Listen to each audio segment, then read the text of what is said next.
Salah satu masalah yang sering terjadi atau yang sering dihadapi oleh siswa-siswa yang duduk di bangku kelas 3 SMA adalah bagaimana dia akan berpikir untuk masa depan dia. Bagaimana dia akan berpikir untuk kedepannya, apakah dia mau melanjutkan perkuliahan atau dia mau bekerja. Nah, itu bisa membuat siswa merasa cemas terhadap hal tersebut. Nah, ini juga terjadi bagi siswa saya, salah satu siswa saya, di mana dia merasa cemas akan masa depan dia. Dia masih bingung untuk memilih karir dia, apakah dia mau melanjut ke jenjang perkuliahan ataukah dia mau bekerja. Sehingga kecemasan itu membuat dia mau untuk berkonseling dengan saya.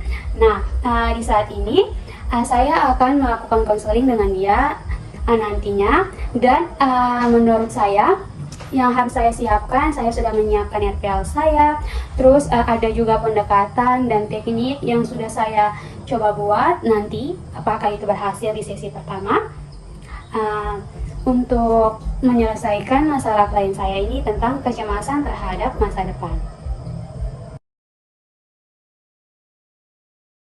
Selamat datang Martin, bagaimana kabarmu hari ini? Terima kasih Bu, sebenarnya saya merasa agak cemas tentang masa depan saya. Saya mengerti, kecemasan tentang masa depan adalah hal yang umum, terutama di usia kita. Mari kita bicarakan lebih lanjut apa yang membuatmu merasa cemas akan masa depanmu.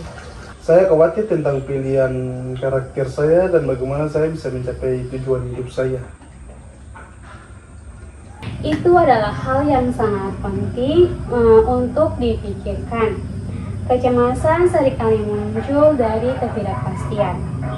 Saya ingin memperkenalkan teknik yang disebut homework assignment.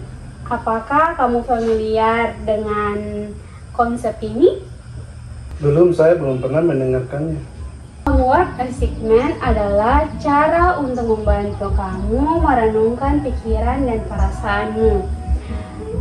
Dengan tugas ini, kamu bisa lebih memahami kecemasanmu dan mencari solusi. Apakah kamu bersedia mencobanya, Martin? Tentu saya mau mencoba. Bagus. Berikut ada beberapa langkah yang akan kita lakukan. Yang pertama, saya ingin kamu mencatat semua pikiran yang muncul ketika kamu merasa cemas tentang masa depan. Misalnya, apa yang kamu khawatirkan. Saya bisa melakukan itu. Kedua, setelah mencatatnya, coba analisis pikiran-pikiran itu. Tanyakan pada dirimu, apakah ini benar? Apa bukti yang mendukung atau menentang pikiran itu? Saya mengerti, jadi saya perlu mencari bukti yang mendukung dan tidak mendukung. Tepat sekali, ini akan membantumu melihat apakah pikiran tersebut rasional atau tidak rasional. Setelah itu, buatlah rencana kecil untuk mencapai tujuanmu. Misalnya, jika kamu khawatir tentang pilihan jurusan kuliah, kamu bisa mencari informasi lebih lanjut tentang jurusan yang kamu minati. Baik, saya akan mencoba mencari informasi tentang jurusan yang saya minati. Sangat baik. Terakhir, tuliskan perasaanmu setelah melakukan semua ini. Apakah kamu merasa lebih baik, lebih buruk, atau masih tetap sama? Ini sepertinya bisa membantu saya. Saya berharap demikian. Ingat, tidak ada jawaban yang benar atau salah. Ini adalah proses belajar untuk memahami diri sendiri. Kita akan membahas hasilnya di sesi berikutnya. Terima kasih Bu, saya merasa lebih percaya diri untuk mencoba. Sama-sama. Ingat, kamu tidak sendirian dalam perjalanan ini. Ibu di sini untuk mendukungmu. Sampai jumpa di sesi berikutnya, Martin. Sampai jumpa, Bu.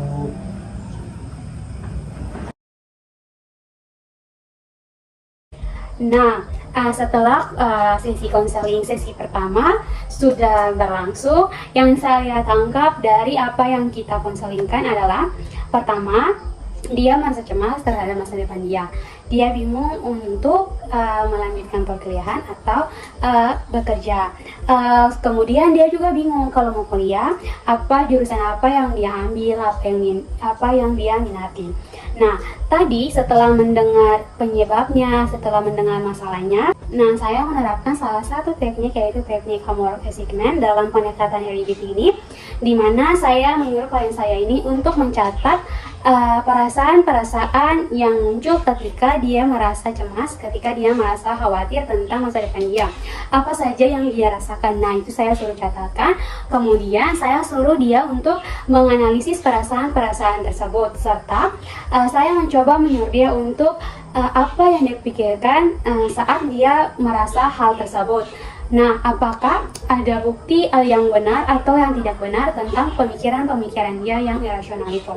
Nah, itu adalah tugas yang saya berikan bagi klien saya di sesi 1, sesi pertama.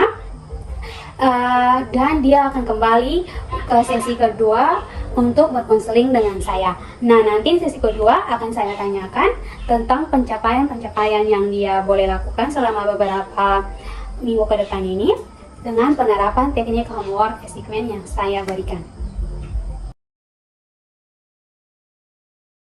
Kemarin di sesi 1 saya sudah menerapkan teknik homework assignment. Nah, klien saya juga sudah menyetujui akan hal itu dan sudah menerapkannya dalam kehidupan dia sehari-hari. Nah, kita lihat bagaimana sebentar pada sesi konseling kedua ini, apakah dari penerapan teknik tersebut sudah mulai efektif terhadap klien saya, apakah sudah ada pengurangan kecemasan terhadap masa depan yang dialami. Nah, kalau belum, nanti pada teknik sesi kedua ini juga saya akan menerapkan teknik yang mungkin berbeda dari sesi pertama, sehingga semoga teknik pada sesi kedua ini bisa efektif dalam mengurangi atau menghilangkan kecemasan dalam diri klien saya terhadap masa depan dia. Selamat datang kembali, Martin. Bagaimana kabarmu hari ini? Selamat pagi, Bu. Saya merasa sedikit lebih baik. Saya telah mencoba teknik untuk lebih berbicara. Itu kabar yang baik. Bisakah kamu ceritakan tentang pengalamanmu saat mencatat pikiran dan menganalisisnya? Tentu saya mencatat beberapa kekhawatiran saya tentang pilihan kuliah setelah itu. Saya mencoba mencari bukti untuk mendukung dan menentangnya. Bagus sekali. Apa yang kamu temukan dalam menganalisis itu? Saya menyadari bahwa beberapa kekhawatiran saya tidak sepenuhnya berdasar. Misalnya, saya khawatir tidak bisa mendapatkan pekerjaan setelah lulus. Tetapi saya menemukan banyak informasi tentang peluang kerja di bidang yang saya minati. Itu adalah wawasan yang sangat berharga. Mengingat hal itu, saya ingin memperkenalkan teknik baru yang bisa melengkapi homework assignment yang kita terapkan di minggu lalu. Nah, teknik ini disebut dengan teknik visualisasi positif. Apakah Martin pernah mendengar tentang visualisasi positif? Belum, Bu. Apa itu? Jadi Martin, visualisasi positif adalah teknik di mana Martin membayangkan diri Martin itu berhasil mencapai tujuan Martin. Ini bisa membantu Martin untuk mengurangi kecemasan dan meningkatkan motivasi dari dalam diri kamu. Mari kita coba bersama. Cobalah untuk menutup matamu sejenak dan bayangkan dirimu di masa depan. Sudah berhasil dalam jurusan yang Martin pilih, apa yang kamu lihat nanti? Saya melihat diri saya di ruang kuliah, belajar dengan teman-teman dan merasa sangat bersemangat tentang pelajaran yang saya ambil. Sangat bagus. Apa perasaan yang muncul saat Martin membayangkan akan hal itu? Saat Martin membayangkan akan hal yang tadi Martin bayangkan. Saya merasa bahagia dan bersemangat seolah saya bisa mencapai tujuan saya. Luar biasa. Dengan melakukan visualisasi positif, kamu bisa memperkuat keyakinanmu akan masa depan. Kemudian setelah sesi ini, saya ingin kamu meluangkan waktu untuk melakukan visualisasi ini secara rutin. Ini bisa membantu menenangkan pikiranmu saat merasa cemas. Baik, saya bisa mencobanya. Saya rasa ini bisa membantu. Selain itu, saya ingin kita mulai membuat rencana tindakan yang lebih konkret. Apa langkah-langkah kecil yang bisa kamu ambil untuk mendekati pilihan jurusanmu? Saya bisa mulai mencari informasi lebih lanjut tentang program-program kuliah dan mungkin menghubungi beberapa alumni untuk bertanya tentang pengalaman mereka. Itu adalah langkah yang baik. Juga jangan lupa untuk mencatat perasaanmu setelah melakukan visualisasi dan langkah-langkah yang sudah saya sebutkan tadi. Kemudian kita akan membahas hasilnya di sesi berikutnya. Terima kasih Bu. Saya merasa lebih baik untuk menghadapi masa depan. Sama-sama. Ingat, proses ini adalah tentang menemukan apa yang terbaik untuk dirimu. Kita akan bertemu lagi minggu depan untuk membahas kemajuanmu. Sampai jumpa, Martin. Sampai jumpa Bu. Iya, silakan kembali. Nah, sesi konseling sesi kedua sudah mulai berakhir. Tadi klien saya datang dan menceritakan bahwa dia sudah mulai merasa sedikit lebih baik, cuman kecemasannya itu belum hilang sepenuhnya. Nah, tadi seksi kedua saya juga sudah menerapkan teknik. Nah, teknik itu adalah teknik visualisasi positif. Tadi saya sudah menyuruh dia coba pejamkan mata kamu dan kamu pikirkan akan masa depan kamu yang lebih baik. Nah, di situ dia sudah mulai mempraktikkan sehingga pada sesi kedua ini dia sudah merasa lebih baik lagi. Nah, pada hari ini saya dengan klien saya akan melakukan konseling pada tahap akhir, tahap ketiga. Nah, pada tahap ini kami akan membahas apa saja perubahan-perubahan yang sudah menjadi lebih baik dari diri klien saya. Apakah ada peningkatan atau apakah sudah boleh mengurangi kecemasan klien saya ini. Nah, jika sudah bisa untuk mengurangi kecemasan dia terhadap masa depan, maka sebentar nanti di sesi ketiga ini kita akan membahas tentang pencapaian itu. Jika belum ada perubahan atau klien saya masih merasa cemas terhadap masa depan, nanti kita akan menerapkan salah satu teknik yang memang benar-benar bisa untuk mengurangi kecemasan dia terhadap masa depan. Selamat bertemu kembali, Martin. Bagaimana kabar Martin pada hari ini? Selamat pagi Bu. Saya merasa lebih baik. Saya telah melakukan visualisasi positif dan mencari informasi tentang jurusan yang saya minati. Itu luar biasa.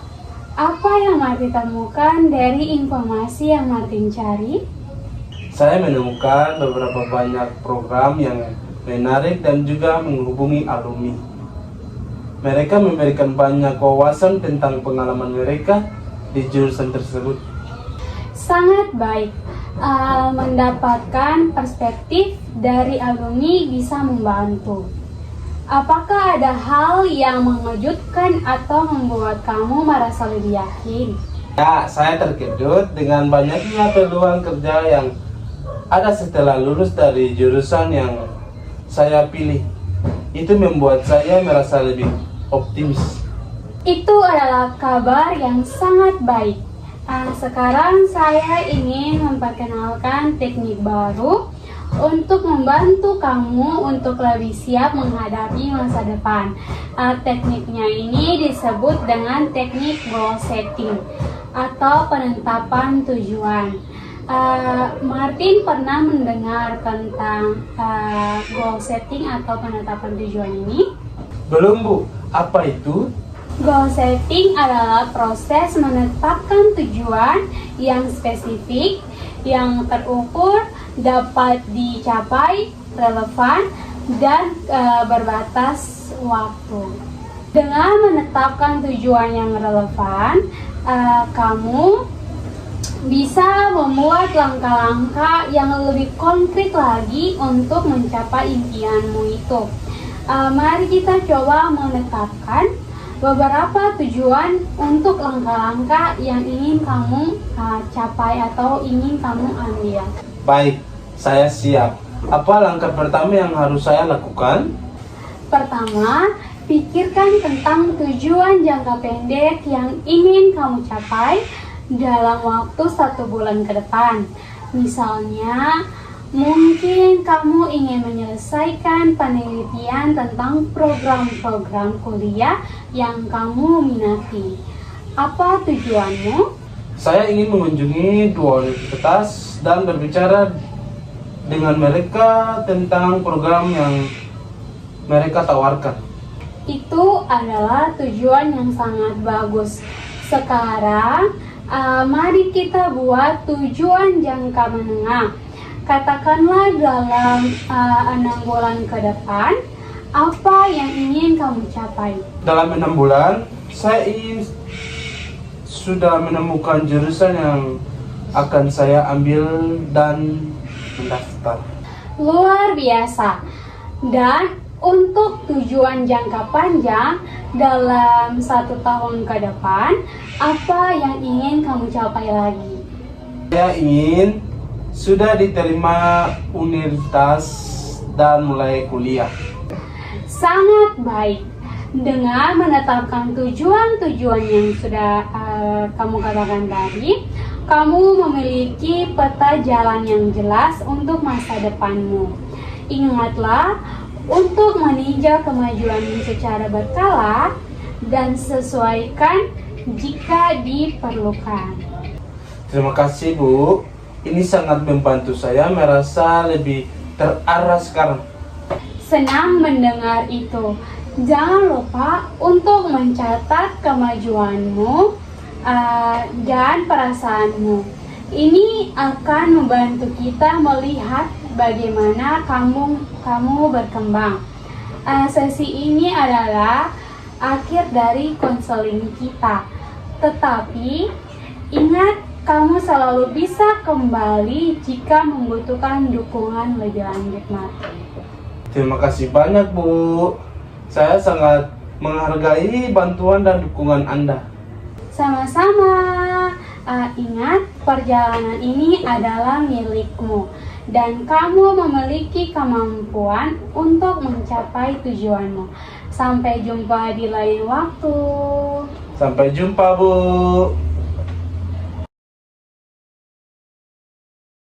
Nah, dari sesi 1, 2, dan 3 sudah boleh berakhir. Kesimpulannya adalah dari sesi 1 sudah ada penerapan teknik, tapi kembali lagi ke sesi kedua, klien saya ini masih punya sedikit kecemasan terhadap masa depannya. Pada sesi kedua sudah ada penerapan teknik juga, tetapi yang terjadi pada sesi ketiga, dia menceritakan bahwa dia belum sepenuhnya untuk mengurangi kecemasan terhadap masa depan dia. Nah, tetapi Tadi di sesi terakhir sudah ada penerapan teknik yaitu goal setting atau penetapan tujuan. Di situ saya ada berikan tujuan jangka pendek, jangka menengah, dan jangka panjang. Kita akan melihat beberapa bulan ke depan hingga 1 tahun ke depan apa saja yang sudah dia capai, yang sudah dia gapai. Nah, tadi sesi ketiga sudah boleh berakhir, maka sesi konseling kami sudah berakhir. Tapi saya katakan kepada klien saya bahwa jika dia masih merasa ada yang belum dia capai, dia gapai, ada yang masih dia merasa sedikit cemas, dia boleh datang lagi kepada saya.